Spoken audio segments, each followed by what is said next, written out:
Okay, that's fine, that's fine, that's fine. See, my name is Subeed Ahmed. I started as a software engineer, okay?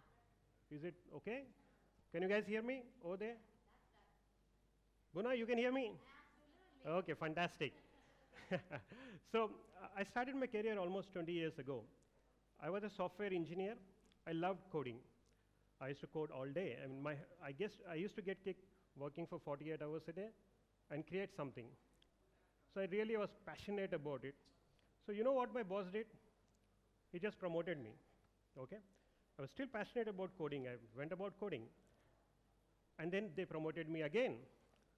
Now what happened? I was a single individual contributor doing a great job. And then they gave me a team of 10 people. And they said, okay, manage them and get the work done. It was difficult. I thought I can solve all the problems myself. And I was doing it. I was firefighting it. There's a problem, I used to run and fix the problem. There's a problem somewhere here, I used to learn. But then you know what? They again promoted me. Now I got 25 to 50 people, working with 25 to 50 people. What do I do now? I just cannot cope with that work pressure. Then, and as you start growing in the career, now today I manage almost 600 people, okay? Now how do I manage? I have only 8 to 9 hours, right? And at the same time, how do you ensure the work happens with the same quality? I was always passionate about delivering anything which is of high quality. And when you are passionate about something, you just cannot deliver something which is low quality, right? So you keep pushing your people. And then you reach a limit, we are no longer able to deliver consistently. Right? And that's when I think the topic is relevant. How do we build a high performance team? Because you really don't want to do all the work. You want to make sure that everybody in your team is capable of doing that work. So I'm sure everybody knows about it. Do you know all these different stages of team? Anybody doesn't know this? No? Okay, let me explain. What you guys did yesterday? You formed a team, correct? And before that, you were at different place. Somebody was Nepal, somebody's in Pakistan, India, Bangladesh. We're all in different places. You came and formed as a group, right? Each team is sitting over here. Now what happens next? Do you know what happens next? Next is where you come together and storm, right? You want to solve a business problem. You want to strategize. You want to see how you can solve the problem. Your goal is vision, right? You have a vision. You want to build the best product in the world. You want to do something which is great. And that's where you're storming. And then what happens? You start having conflicts. Is any team having conflicts over here? Any team? No, you're not storming. So once you get into a storming situation, what happens is every other person wants to dominate. They want to have their own rules. They want to do things differently and then going in different directions, right? That's where the conflicts start arising. And once you're over the hump, you start norming. This is the stage where you actually start organizing yourself. You have a team, you have a leader. Everybody knows their responsibility. Somebody is a technical guy who can build a great software. Somebody is a business guy who can understand the business. There's a marketing guy. There's a finance guy. So you bring all these skill sets together. And that's when you start norming. And then when you start performing when there is no leader in the team. Everybody is a leader. They know exactly what to be done. They're motivated to do, and they do it on their own, right? And that's where you became performing team. So now, from almost, you're not even a team. You form a team and you go to a performance. And that's how, once you start performing at your highest potential, you build great products. Okay? And that's our aim. No, but what happens? About 65% team fail. And they fail at the stage of storming itself. Okay? Not everybody is successful, right? So why do you think people fail? You have a team of great people, right? Everybody has expertise. They're doing a great job. But still the team fails. Any guesses? Go ahead. Mike, please. They cannot converge on same page. They cannot converge on same page. Okay, good. Any other thought? There you go. I think another reason why teams fail is because we tend to sort of group ourselves among the same skill sets. And in a business, you need people with different types of skills in order for you guys to perform at your best. Okay, so I see different skills, people. I hear people. Anything else? Any other cause of failure? One more. Oh yeah, go ahead, go ahead. Also, I feel it's actually key to get different views from different aspects. Like us in here, I'd say we are all foreigners trying to figure it out in one place, in one room. So yeah. Okay, okay, being on same page, figuring it out. Shantanu, go ahead. I think one more person over there. So we have another mic or? No, you can go ahead, meanwhile. I've seen a lot of times when the problem statement is not formed well. So if 5 people in a team have fixated on 5 solutions of their own, they're never open to any discussion. So they just keep dominating their solution. Okay, so everybody has their own point of view on how the success is, right? And everybody start doing their own stuff. I think one more point we'll take.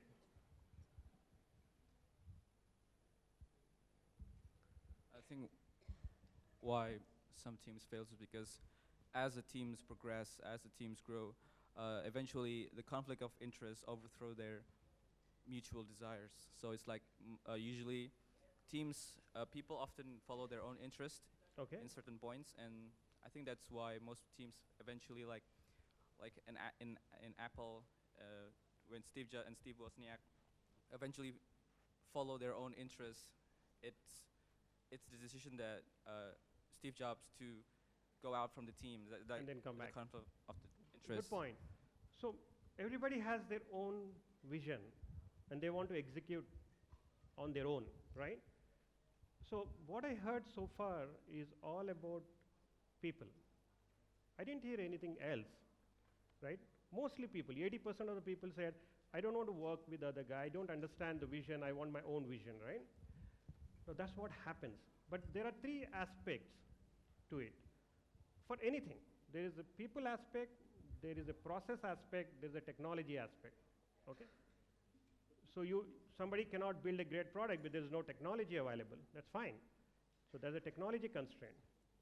It could also be a process constraint. You don't know exactly how to do it, process constraint. Then the most difficult part is the people part of it. And that's where all the leaders struggle. How do you get people together to really create something of value? Okay? And I think that is the part I'm going to cover. I'm not going to cover the technical part and the process part of it. I think those are the things which can learn, which can be acquired. You can get people with the right skill set and things will happen. But the most important part is the people part, and that's where we'll focus a little more on. Okay, I don't know if you guys can see it or not. How many of you know Jung's preferences? No? See, one thing which is very important in a team is the personality, okay? A team can gel together if they can understand their personality better. Do we have everybody in the room or there are still people coming in? I just want to wait a second if people are settling down. Okay? So the first one is, each person has his own personality, okay? Take an example of an introvert and an extrovert. How do you think they can draw their energy from? An extrovert will draw his energy from the outside world. And an introvert will draw his energy from internal, okay? There's a basic difference. Same thing if you go ahead and say, how do they receive information? If I tell something to you, how are you receiving that information, okay? Are you receiving it by, again, external world? You believe what I say? What am I saying here? If you're just believing it, then you are looking at a person who is more of a sensing type, right? But if you are a person who is using his intuition, I'm telling something and you're talking about, you're thinking internally and saying, is it selling the right thing or wrong? That's what is intuition about. Okay. So that is, how do you get your energy from? Coffee is here. Where is coffee? What do you think coffee is? Is an extrovert or introvert? He got so much of energy. What he does? He gets the room on fire. He gets his energy from all the people in the room, right? And there are people who get energy by just being with themselves, Nothing wrong with that. How do you process the information? So if you get some information, there are folks who will look at the facts, okay, and then say, oh, this is right or wrong. They think. And there are folks who will just feel and say, okay, my emotion feels right. Okay, this feels right, right? Did you hear that word? Many a time people will say, it feels right, let's do it. There is no logic to it. There is no a fact to it, but they still go ahead with that. So that is the next term which I want to define. And the last one is, how do we implement it? So you have something, how do you implement it? Some people make a plan and execute it exactly to the plan. Those are people who are judging. And then how do you, and some people perceive the plan. They change direction as they go, right? So that is the third, fourth category of people. So what Jung does is, he defines these 4 categories, okay? And everyone belongs to one way of thinking or the other, right? Which is the most important part of it. So let's do one thing.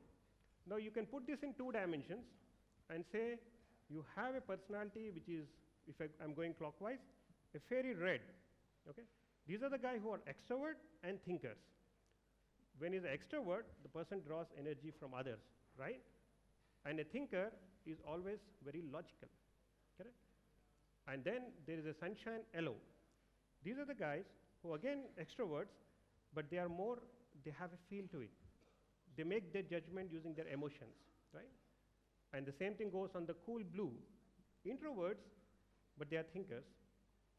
And earth green is basically people who are introverts and very sensitive, correct? So these are the 4 categories of people you have in the team. Are you able to relate to this? How many people are able to relate to this? Okay, let's do one thing. You can stand up at your own place, team-wise, okay? Go ahead, and think about this for a minute. Okay. And to my right top, in your team, for example, this is the team, right? How many, so who likes to go to pub as soon as this is all done? No one? Okay. People who feel they are extrovert, okay, and very logical thinker on the red side can move to this side of the table. Extrovertish? Yeah, I mean, you can be anybody, but you think your dominant personality, I'm an extrovert guy, then can you move on the right side, on the top side, exactly the way it is placed? Nobody is extrovert here? Okay. Everybody, teams, please get up. Please get up, okay? So please go to the right side top who feels they are extrovert in your team, okay? And just below that, this side, can you go who are extroverts and also a little more sensitive? They think, for example, if I give you an answer, you just say, yeah, this seems to be right. Okay, you don't really try to validate with the logic and reason. Then you can move on this side. Okay, is there anybody who is extrovert and little sensitive? Come this way. This way. Yeah, this way. Second quadrant. So we'll have 4 quadrants. We'll make the 4 quadrants. So extroverts over there, extroverts thinkers over there who have the red energy, and on this side you have extroverts who are, right, little more sensitive, right, who thinks more about the people, who accommodate other people, right?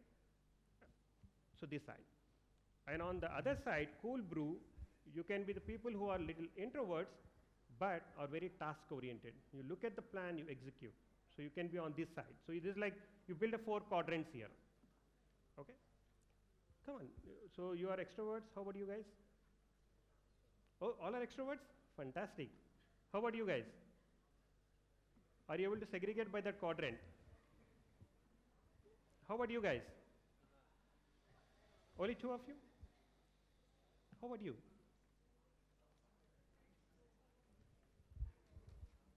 Come. So, you are extrovert? You are? Okay. So what I'm asking is, are you extroverts? So there are 4 quadrants here, right? In the 4 quadrants, if you are on the extrovert, clockwise on the right side, and if you are introvert, on the left side. Let's do two segregations.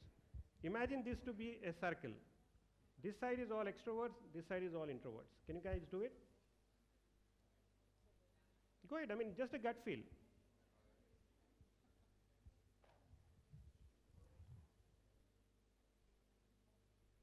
Okay. You're still not able to, it is very, very common. It's not easy to decide, but take a best guess. If you are an extrovert, be on the right side of the table, I mean, my right side of my side on the table, and if you think you are an introvert, be on the left side. Okay? Okay. So let's do one more thing. That's fine. Buna, you have a question? Yes. What happens? There are people who are a combination of both. They're in the middle. So what you have to do is you have to take your dominant personality. Okay? I could be extrovert in one situation, but in the other situation I may feel a little bit introverted. That's fine. But what is your dominant style? So right side extroverts, on my right side, and left introverts. Okay? Now tell me, who can be more successful? Can you guess who can be more successful? Good. Anybody believes that you can't be more successful because you are an introvert or an extrovert? No? Very good. Can I have the slides, please?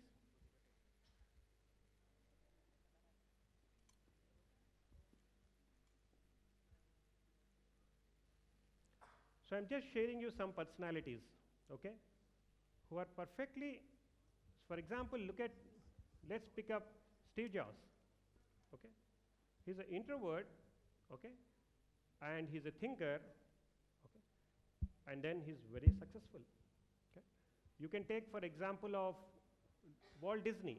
He's an extrovert, obviously, and at the same time he's extremely successful and he's a personable, right? So it doesn't matter what personality type you are, but one thing which is very important is, depending on your, you can sit down now, okay?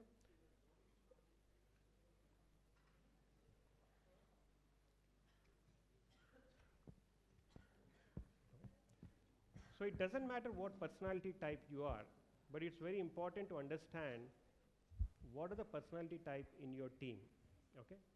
So it's very important. The intent is not to say because you are an extrovert you're more successful, but you are an introvert you're not that successful. That's not the intent. The intent is to identify what kind of person you are, okay, in your team, and you need to be aware of the personalities. You know why it is very important, okay? Each person behaves differently in different conditions, okay? And if you are able to identify that, you will be a very successful leader. For example, I'll take an example of a good day and a bad day. If I'm a fairy red kind of person, right, I'm definitely an extrovert and who is very demanding, right? If I'm that kind of person, I'm very competitive, I'm demanding, I'm determined, I'm strong-willed and purposeful. Good qualities to be a leader in some aspect, okay? But at the same time, it's my bad day, I could be very aggressive, I could be very controlling, I can be driving, overbearing, and whatnot. What happens with this? The same personality will behave differently. Now I know coffee is extrovert, but today coffee is behaving very aggressively. Sorry, but just an example, right? Then what happens? That's his personality type. If I understand the personality type, then I can behave in a different way. What I can do? I can have some suggestions. What can I do is, for a fairy red person, I should always be direct in my approach. I cannot be dilly-dallying and talking about n number of things. The guys will get irritated. I can be very direct. I can focus on results and objectives, and I can be confident and assertive to these people, okay? So depending on the personality type, if you are able to identify your team members and act accordingly and take some guidance about, if I am a cool blue person, then I am very task-oriented, okay? Though I am an introvert, but I am very task-oriented, I am very meticulous. So what I expect is people to be well prepared and thorough, okay? Make sure they are putting things in writing, and then basically let me consider all the other options, all the details. So I'm a very detail-oriented person. So once you know the personality type, you can behave accordingly. And that's how the team will understand each other. And once people understand each other, they can come together. Okay? And they can come together for a common cause. And hence, if you look at people, technology, and process aspect of it, most dynamic thing is the people aspect of it. So it's very important to understand the team, and then you go on to become a good, high-performing team. That's very important. So if you sum it up all, if you are in different stages of forming a team till you perform, so obviously you need a strategy, you need a vision, you need a goal, what you want to achieve. Okay? Once you know what exactly you want to achieve and what is the vision, it's very important that that shared vision is across the entire team. Somebody gave you an example that I have my own vision, I want to do my own way. The second person has their own way of doing stuff. And everybody has their own way of doing stuff. Nobody will go anywhere, right? So they need to have one common goal, and the leader job is to ensure that everybody is going on to the same goal, right? And you need to have a strategy to execute to go to that goal. These are very critical part. But then the most important part is how do you create the culture? So when I'm talking about I have a team of around 500 plus 600 people, can I go and talk to every person and try to motivate? It's almost literally impossible, right? So I create a culture which ties everything together. So please, when you form your team, my only advice is think about each personality. I think that's one message I want to send. And then we can share these are very common. You can Google and you should be able to get these particular aspects. But think about it and start behaving with the people according to their personality trait. Okay, don't get into conflict. When you are in a conflict situation, step back and then think about the personality and then try to behave accordingly. And once you do that, slowly the team will start building trust. And once you get the trust, then the team will start performing. And that's how you reach the performing stage. I think that's also, guys, I think you have formed the team and now you're trying to execute something. So try to build a culture in your team. Okay? Culture of friendliness, culture of high performance, culture of whatever you want to call it. I want to build an excellent product. Let everybody talk about building an excellent product and define what exactly is excellent product. It's a beautifully designed product, right? So think about it and start putting your goal together. Okay? Thank you, that's all. Appreciate your time. And any question? Go ahead. Excellent. Puna. Sir, I have two basic questions. Sure. So basically, we talked about we have to think about the personality of a person when we are getting him into a team.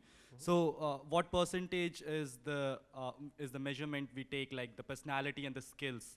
So what is the it's like 50-50 we have to consider, or like we have to more consider on the personality thing, or we have to more consider on the skills thing? What will be the best for the team in the future? Okay. So this is the first question. Good. What is the second question? Yeah, so second question.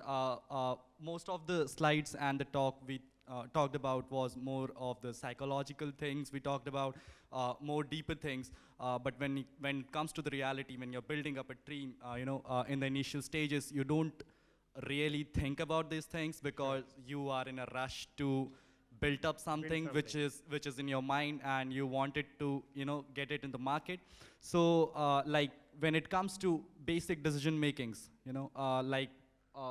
putting the name to the brand or anything, so like there are conflicts between the core team members, or I can say co-founders. So what should a leader do at that point of time so that the entire team is not so affected by the decision he takes at the final stage? So it's just a basic question. No, good questions. Both are good questions. So first about the percentage, okay? So life is not always about science, okay? That you put together a measurement to it, okay? When you are talking about softer skills, it's about skills, right? It's also about art, okay? So there is no defined percentage on how you should do it, okay? But what you should strive to do it is, if you want to build a website, you definitely need skills. You get the right skills. You cannot replace it. If Steve Jobs was not very highly, right, he's innovative, he's a futurist thinking, right? it would have never happened. Bill Gates used to code at the age of 8. If you don't have expertise, it's going to be difficult, right? You have to get the right expertise to build whatever product you are trying to build. And on top, and then as a second step, look at the personality. It's all about give and take. And that's how you have to give and take, because expertise cannot be replaced, obviously, right? You need expertise. Without expertise, you can have the best people just talk, right? How can you implement that stuff? So expertise definitely has a weightage. So you build team based on what expertise you need, and then understand the personalities and try to create a win-win situations. The important thing is when you get into a conflict, there are two things can happen. The conflict can be catastrophic, and you pretty much shut down the team, right? Or the conflict can always be an opportunity to discuss, create one win-win situation, and go ahead with that. I think that's the way you have to think, not from the percentage and measurement point of view. That's the first question. That is answer your question? Yeah. The second one? The second one was like when the decisions are to be made which are not logically defined, like the name of the brand or something like that, which is basically like choices of individuals. So if we are naming a brand, it can be named in different ways, you know, and everyone has a different perception. So what should we do in that situation? Correct. You know? So I think any conflict resolution, see, one thing what you said very right is we don't think about all this when you start the team. You jump into it and you start it, and then you're suddenly struggling with all these issues. The important thing is when we form team, we create a team charter, okay? And in that, there is one item which says, how do we do conflict resolution? Will the conflict resolution happen? We don't do anything about it. That could be one option. The other option could be we go by votes and we say majority wins. Okay? But you have to define your conflict resolution techniques even before the conflict arises. You cannot define your technique after it arises and then you figure out which one to go. Then if it's a majority, some people may say, oh, majority is not a good thing in this situation. So when you form a team, first thing you do is concentrate a little bit on team charter and identify what is your conflict resolution technique. Okay? And in one team we did it, and we said it was going to be votes. And that's what we did. And when you vote, whoever has the majority wins. That's it, simple. Okay? But define that particular.